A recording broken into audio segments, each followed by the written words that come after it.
This is John Riker. I'm here with Mr. Internet, and he's about to die. And you're watching Fanatics.com. Shit. All right, Gulf Coast independent wrestling fans, welcome back to our continuing review of Culture Shock Wrestling's Extinction. Took place December 26th, day after Christmas. House of Hardcore. And anyway, now, since I'm just being weird and trying to do all kinds of crazy shit, take it away, Internet. Okay, our next match was, well, let me say this. The match was put together by the new commissioner of CSW, Tom Foolery. Where they got this jackass, I don't know. But anyway, he put this match together, and you know what? This was a very good match. It pitted the Elite, which consists of probably the most pissed off man I've ever met, David Prime. My close personal friend. David Prime. And one of your all-time favorites, the Master of Devastation, Cameron Frost, collectively known as the Elite. They took on the Sin City Saints, Scotty Rays and Billy Rays, the Rays brothers. And wow, this match was one of the highlights of the night for me. Very innovative, very creative. These guys just keep coming up with new ways to hurt each other. And in the end, it was the team of the Elite, David Prime and the Master of Devastation, Cameron Frost, that won the match. 1, 2, 3. Oh, we got to do it. 2! But yeah, a very good match. Absolutely. And for those of you who have been following CSW through its various incarnations for a while, you'll know that the Rays brothers and Cameron Frost and David Prime, they all have a history together, and they've worked each other quite a bit. So there's a good familiarity and trust with these guys that they can deliver a match because, you know, it's like they know what the other guy's thinking. Right. And the match flowed smooth. The Rays brothers are always, you know, exciting and fun to watch. You know, my close personal friend David Prime and my favorite guy there, Cameron Frost, the Master of Devastation, the Elite. You know, they are rapidly gelling into a superior tag team. Elite, you know, the name says it all. Got nothing to good say, but good things to say. Yeah, the beer's creeping up on me a little bit there, folks. Nothing but good things to say about all four of these participants in this match. They had the crowd popping, screaming on the edge of their seat. It was everything you could ask for, you know. So what can I say? But hey, 2 thumbs up to all guys involved. Great match. I'd have to say, first of all, to David Prime, roll tide. Second of all, I've said it once before, when you see the combination of David Prime and Cameron Frost on paper, you kind of think, man, how is that going to work? And I was one of the people that said that. But when you witness them wrestle in an actual match, it makes sense. These guys get the job done, very innovative, you know. They have 2 totally different styles of wrestling, but it works. And Scotty Rays and Billy Rays, anybody on the Gulf Coast that's seen them wrestle, you know you're in for a treat when they wrestle. So congratulations, the Elite were your winners. And with that said, we're going to move on to match number 6. This was, I believe, the final qualifying match for the Four Corners of Hell match. It pitted DJ Durst against Nero Jordan. And DJ Durst, he picked up the 1-2-3 victory with an inverted double knee backbreaker. Sweet.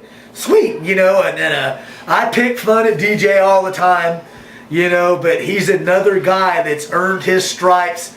I remember when he started out as a security guard there at CSW and worked his way up, security, green dick. He's been there for a while now, paid some dues. And if you want a guy to deliver in a match, you look at DJ and you go, well, he ain't got the greatest physique or the best look or whatever. But he's got it where it counts. That's right. You want a guy that's going to get in there and give you 110%, put heart and soul, and is willing to lay it out right there in the middle of the ring, blood, guts, you know, you name it.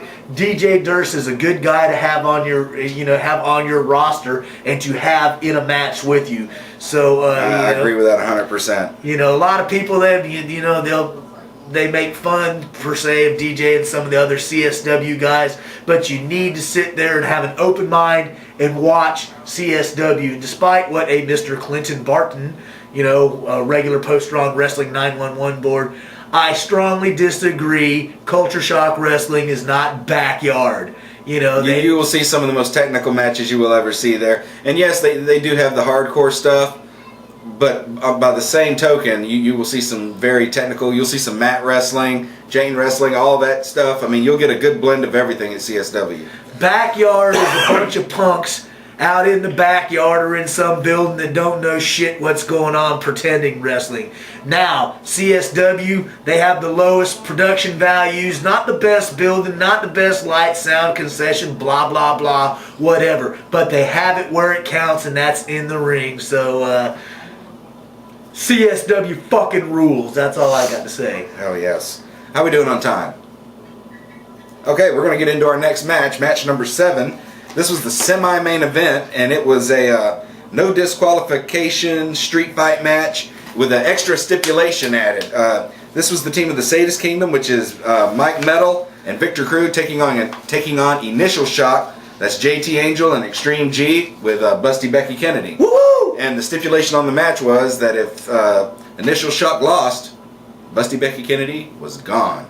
And I hate to say it, but Victor Crew and Mike were your winners, the Sadist Kingdom. And Busty Becky Kennedy, she's gone. Gargoyle's upset. What is wrong with these people? Mike Metal, what is wrong with you? Why would you want to rid the area of the Bustalicious one, man? I'm not digging it, man. You've been hanging around Victor Crew too long, you know. And oh, by the way, Crew, where's your mama? She ain't been around there talking no smack, trying to slap me in the face for getting people to want to make you bleed, and you're gonna bleed. If I gotta do it myself, Crew, you suck. You suck. Well, I have to say, this match proved that you can have a lot of fun with a bread rack. I have never seen a bread rack be used in that many different scenarios. And I want to say thank you to the referee, Tiny, for kicking the plastic shards out of the ring and hitting me in the crotch. I appreciate you, buddy. Thank you very much.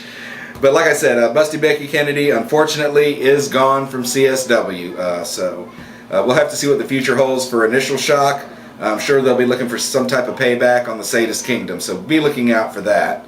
And like I said, this was a good match too. If you like wild, crazy, out of control shit like we do, absolutely, all over the place. And I just, you know, I like both teams, but what do you do? What do I do? I want somebody to make Victor Crew bleed. That's what I want to do. You know, as many shows as I've been to at CSW, I have never seen Crew bleed, and chances are everybody at CSW has bled at some time or another, and I've never seen Crew bleed, so I would like to see that as well. As much bullshit as I give Crew, I have seen him in what I call the Summer of Blood, where he at one time with his former tag team partner Chaz and AWOL as they were known, and he was a bleeding son of a bitch. Wow. I will give props to Crew. You know, he's tough. You know, as much as I loathe and despise him, he'll lay it out there in the ring too if he has to. But it's been quite a while, and I really would like to see somebody make him bleed. Do I got to get a bounty up? What does it take? Beer, money, weed? You know, what do I got? Whores? You know, come on, somebody make Crew bleed.